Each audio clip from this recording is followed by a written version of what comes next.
Ada orang bijak yang pernah saya baca berkata demikian, di mana kelebihanmu, di mana kekuatanmu, di situ pula lah kelemahan. Di situ pula lah kamu bisa jatuh. Kalau kita lihat dari pengalaman, kayaknya memang orang ini benar. Karena ketika kita berada dalam situasi menikmati kehebatan kita, menikmati kelebihan kita, maka di situ kadang-kadang muncul rasa sombong, merendahkan orang, melihat dirinya yang paling bisa, dan disitulah memang awal dari kehancuran. Maka kata-kata orang itu mungkin bisa menjadi gambaran awal memahami kisah Simon Petrus dalam bacaan Injil hari ini. Kita tahu bahwa Simon Petrus ini orang yang memiliki keutamaan, memiliki kelebihan. Dia seorang nelayan, dia pekerja keras, dia orang yang ngerti tentang seluk-beluk tentang mencari ikan.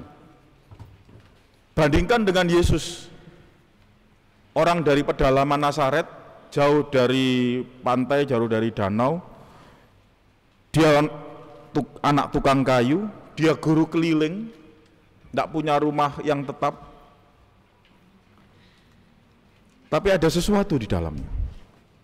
Nah, dalam capek gagal si Simon ini, karena semalam-malaman dia telah bekerja keras untuk mendapatkan sesuatu tapi gagal.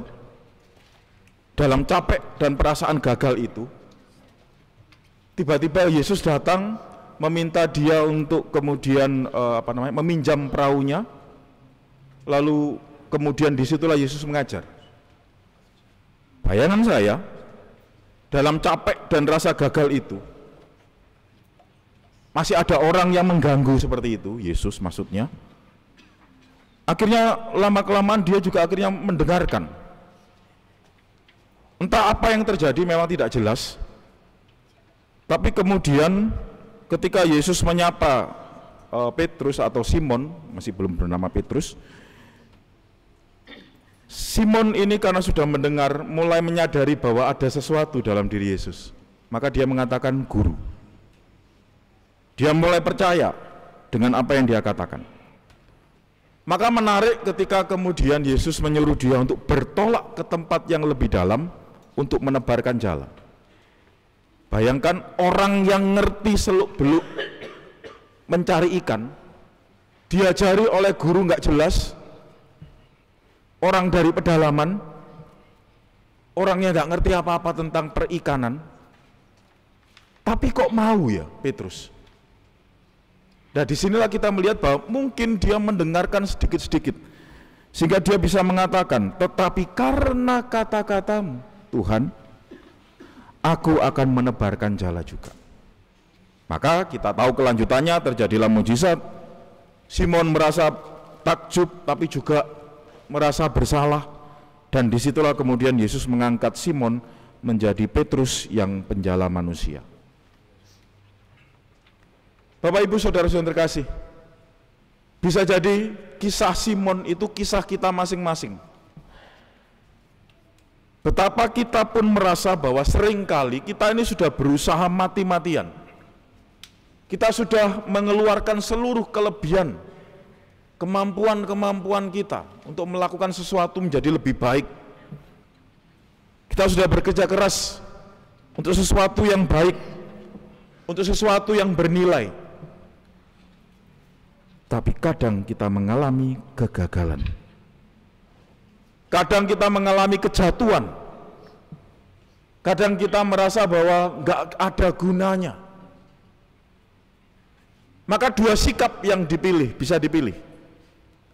Satu, meratapi, menyalahkan orang lain, menyalahkan sekitar sebagai penyebab dari kekalahanku, kesalahanku, kegagalanku. Atau sikap yang kedua, yang dilakukan oleh Petrus atau Simon ini.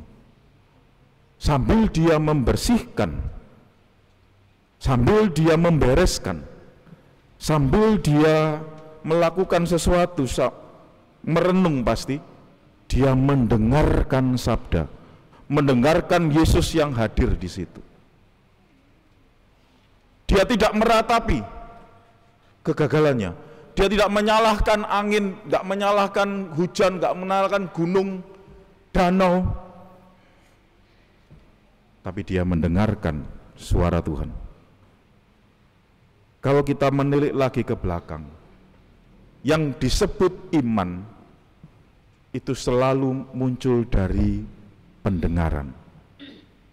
Kita mendengarkan dari orang tua kita mendengarkan dari katekis-katekis kita, romo-romo kita. Disitulah kita kemudian mencoba untuk membangun sikap iman tertentu. Mendengarkan sabda menjadi salah satu yang penting dalam hidup seorang beriman. Apapun persoalannya, apapun kondisinya, apapun situasinya,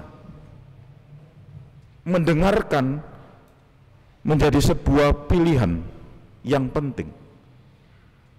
Mendengarkan suara Tuhan meskipun seakan-akan aku ini sudah diremehkan, aku diabaikan, bahkan menyakitkan. Bahwa suara Tuhan itu sendiri kadang-kadang seperti menghakimi, kadang-kadang juga menohok, tapi aku mendengarkan. Disitulah kemudian kita sadar bahwa iman itu bermuara pada tindakan. Enggak ada iman tanpa tindakan, kata Yakobus. Kalau aku sudah mendengarkan sabda, kalau aku sudah mulai mengimani sabda, tindakannya apa? Maka disinilah kita terbentuk menjadi orang yang tidak hanya sadar bahwa kita ini kemudian seringkali mengalami segala macam hal yang tidak menyenangkan, tetapi kemudian karena sabda kita kadang dikuatkan.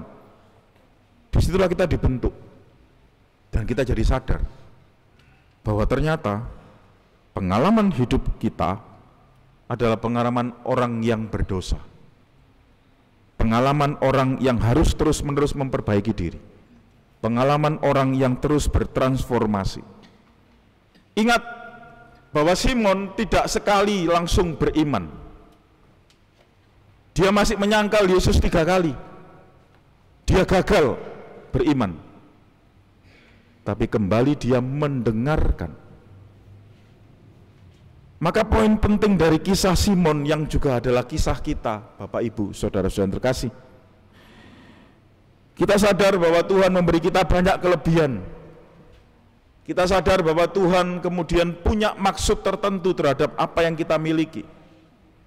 Tapi seringkali kita sadar juga bahwa kita jatuh, kita lemah, kita hancur, kita gagal, sehingga kembalilah untuk terus-menerus mendengarkan. Karena di sini kuncinya.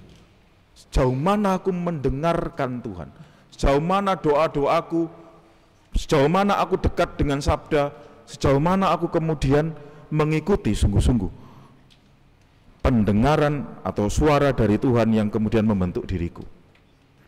Kalau itu yang kita lakukan, maka kita sadar bahwa diri kita ini rendah. Diri kita itu harus sadar bahwa di dalam kelebihan kita harus tetap rendah hati melihat bahwa Tuhan pasti berkehendak sesuatu pada diri kita. Maka di titik ini, iman yang hidup, Bapak Ibu, saudara-saudara terkasih, adalah iman yang dipupuk oleh sabda, mendengarkan sabda. Iman yang dipupuk dalam tindakan. Sejauh mana tindakan-tindakanku? Iman yang dipupuk dari sikap rendah hati. Iya, aku butuh Tuhan, aku butuh orang. Berapa waktu yang lalu ada seorang datang kemudian, saya nggak butuh agama, tapi saya percaya pada Tuhan. Dalam hati, sombong benar dirimu. Dari mana kamu tahu Tuhan? Kalau tidak dari komunitas orang beriman, dari gerejanya yang kudus, tapi sekaligus juga berdosa. Maka sikap-sikap inilah yang harusnya ditanamkan dalam diri kita. Kita ini orang-orang seperti Simon, yang tidak sekali jadi beriman, tapi terus-menerus ditempa oleh hidup kita, ditempa oleh sabda, dibentuk sendiri dalam kegagalan-kegagalan. Tapi kita ini seperti juga halnya Paulus di dalam bacaan kedua, aku ini siapa sih? Aku ini yang terkecil di antara yang besar-besar yang lain. Padahal dia melakukan hal yang besar. Kita juga mendengarkan tadi di bacaan pertama, Yesaya, aku ini masih muda, aku ini nggak ngerti apa-apa, mulutku ini kotor.